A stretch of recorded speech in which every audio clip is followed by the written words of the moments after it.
Olá, tudo bem? Seja muito bem-vindo ao NPJ da Estácio Niterói. Eu sou o professor Rodolfo Bach e na trilha de hoje vamos analisar a peça Ação de Consignação em Pagamento. A ação de consignação em pagamento é uma ação de rito especial prevista lá no nosso Código de Processo Civil. Para que ela serve? Ela tem por objetivo o depósito de quantia ou de coisa devida pelo devedor perante o credor, a fim de purgar a sua mora, ou seja, se desonerar da obrigação. Esta é uma ação que tem aplicabilidade no processo de trabalho diante do artigo 769 da CLT, que diz que, havendo omissão no texto consolidado, aplicar-se-á subsidiariamente a norma do Código de Processo Civil, caso haja compatibilidade. E quando nós usamos essa ação no justiça do trabalho? As hipóteses mais comuns de utilização da ação de consignação em pagamento são, inicialmente, a hipótese que o trabalhador se recusa a receber as verbas decisórias e também quando há dúvida objetiva acerca de quem deva as receber. É o caso comum, infelizmente, no falecimento do trabalhador. Quando o trabalhador falece, quem tem legitimidade para receber as verbas? É o artigo 1º da Lei 6858 de 80, os herdeiros habilitados perante a Previdência. Então, sempre dou o exemplo do Dilson. Dilson é um caso real, um senhor aqui de Niterói. Eu, como advogado, me deparei com esse caso. Ele, infelizmente, faleceu em dezembro de 2016. Ele falece e o que aconteceu? Após o seu falecimento, 2 mulheres compareceram à empresa, buscando o recebimento das verbas decisórias. Uma que se dizia esposa e outra que se dizia companheira de Dilson. O que a empresa teve que adotar? A postura de consignar em pagamento. Não cabe à empresa verificar quem é a pessoa legítima a receber. Não. Cabe à empresa purgar a sua mora, consignando as verbas em juízo. E foi exatamente o que aconteceu. A empresa consignou e, em juízo, as 2 mulheres discutiram lá a questão da legitimidade e quem teve acesso foi aquela que provou a sua legitimidade. Então, falecendo o trabalhador, quem é que vai receber as verbas dentro dessa ação de consignação? Os herdeiros habilitados perante a Previdência. Caso não haja, aí nós seguimos a ordem da vocação hereditária do direito civil. Ascendentes, descendentes, colaterais. Tá? É importante você saber isso, porque é muito comum a consignação em casos de falecimento do trabalhador, infelizmente. A doutrina defende que a competência será da vara do local da prestação de serviços. Polo passivo, quem vai ficar vai ser o credor ou potenciais credores. Então, no caso de falecimento, por exemplo, ficaria o espólio. É importante colocar para você o seguinte, que na petição inicial você vai fazer como se fosse o espólio, mas não é dependente do inventário, ou seja, essa é uma ação que independe de inventário. Você vai colocar o espólio na petição inicial, mas vai haver uma retificação posteriormente do polo passivo, nos quais aqueles herdeiros entrarão pessoalmente como réus na ação. Então, vamos lá. Eu tenho uma pessoa, vamos colocar aqui o Dilson lá, uma das 2 mulheres que eu falei no exemplo, é a legítima credora. Você vai retificar o polo para tirar o espólio e colocar o nome dela. Por quê? Porque, a princípio, você como polo ativo, advogado do polo ativo, você não quer se imiscuir, saber quem é a legítima credora. Você só quer consignar para purgar a sua mora. Mas, pelo polo passivo, entraria no polo passivo, provando essa qualidade de herdeiro, e você retificaria o polo passivo.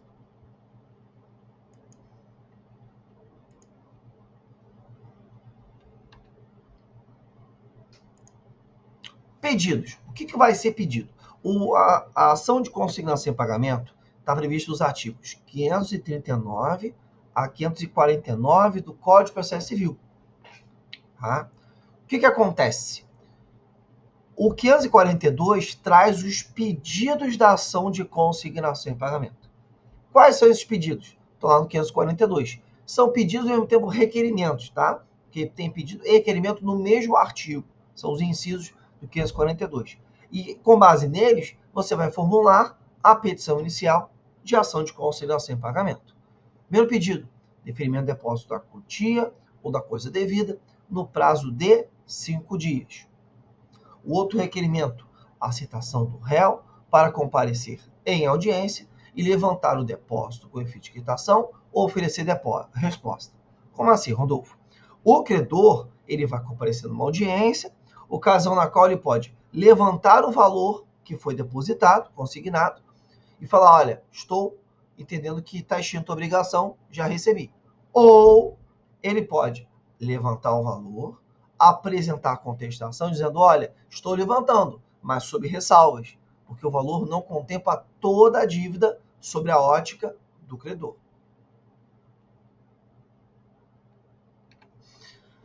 Declaração de extinção da obrigação e a condenação do réu nas custas e honorários advocatícios. O valor da causa é o valor que eu estou consignando. Deferir o depósito, ele vai ser realizado e designada a audiência, sendo o consignatário, que é a parte contrária, consignante, é aquele que apresenta a consignação, consignatário é a parte contrária. Sendo o consignatário notificado para vir levantar o valor, oferecer defesa, caso concorde o valor depositado, os valores sendo liberados em seu favor, sendo considerada extinta a obrigação. Contestação. O que o consignatário pode contestar? O que ele pode alegar na defesa? Primeiro, que não houve recusa ou mora em receber a quantia ou a coisa devida, que foi justa a recusa, o depósito não se efetuou no prazo ou no lugar do pagamento, e o depósito não é integral, caso em que deverá apontar o montante que entende devido. Então, isso é importante pelo seguinte, esse entender. Por quê? Vamos supor que o consignante depositou R$3.000 e o consignatário entende que a dívida no total de 10 mil. Exatamente assim que vai funcionar. Ele vai levantar os 3 mil, vai falar, olha, estou levantando os 3, mas eu quero mais 7 mil. Não basta falar assim, ó, não está completo. Não, tem que falar que não está completo e indicar a diferença. Tá? Por quê? Nós vamos ver que a mesma ação que defere o depósito, ela também presta, essa mesma ação, para condenar o consignante a pagar as diferenças. Então, a mesma ação que reconhece o depósito também defere eventuais diferenças. Caso o réu não conteste a ação, será declarado revel e o juiz declarará extinta a obrigação e condenar ao pagamento de custos e honorários advocatícios. É o 546. Lembrando que a defesa, acabei não colocando para você, petição inicial da consignação, 542 do Código de Processo Civil. Contestação, 544 e 544 caput e incisos. E quanto à questão do complemento que eu falei mais cedo, é o artigo 545 caput, que vai dizer que o consignatário falando que não está completo o valor, ele vai indicar, podendo o autor espontaneamente complementá-lo no prazo de 10 dias, sob pena de a sentença condená-lo nessas diferenças alegadas pelo consignatário. Diz o 546. O julgado procedente pedido os declarará extinta a obrigação e condenará o réu ao pagamento de custos honorários advocatícios. Parágrafo único. Proceder-se-á do mesmo modo se o credor receber e der quitação. Natureza da ação. Segundo a doutrina, essa é uma ação que tem natureza dúplice, como já havia adiantado. Ou seja, a sentença que concluir pela insuficiência do depósito condenará o consignante a completá-lo dos mesmos autos, independentemente de reconvenção ou pedido contraposto. Ou seja, se houver uma diferença a ser reconhecida, vai ser reconhecida nos mesmos autos da ação consignatória. Tá? Então, lembrando aquele exemplo, consignei 3 mil. O credor fala na defesa, olha, não são 3, são 10 mil. Então, ele vai requerer a complementação com os 7. O devedor pode complementar. Se ele não complementar, ele vai ser condenado a depositar quanto? 7 mil. E importante antes da gente fechar, que a consignação tem que ser proposta dentro do prazo de 10 dias de pagamento das verbas rescisórias ou resilitórias, caso haja dispensa sem justa causa ou dispensa por justa causa. Por quê? A empresa tem 10 dias para pagamento, artigo 477, parágrafo 6º da CLT. Se a empresa não pagar as verbas, seja na dispensa sem justa causa, que a gente chama de resilição contratual, seja na dispensa por justa causa, resolução contratual, a empresa será condenada na multa do artigo 477, parágrafo 8º. No entanto, para a hipótese de falecimento do trabalhador, diz a jurisprudência mais atual do TST, de que não há necessidade de obedecer o prazo de 10 dias, porque a teleologia da norma, ou seja, a finalidade da norma, foi assegurar um prazo obrigatório para as hipóteses em que eu tenho certeza acerca de quem deva pagar. Nesse caso de falecimento do trabalhador, eu não tenho essa certeza. Por isso que entende o TST que a multa não incide nessa hipótese. Tá?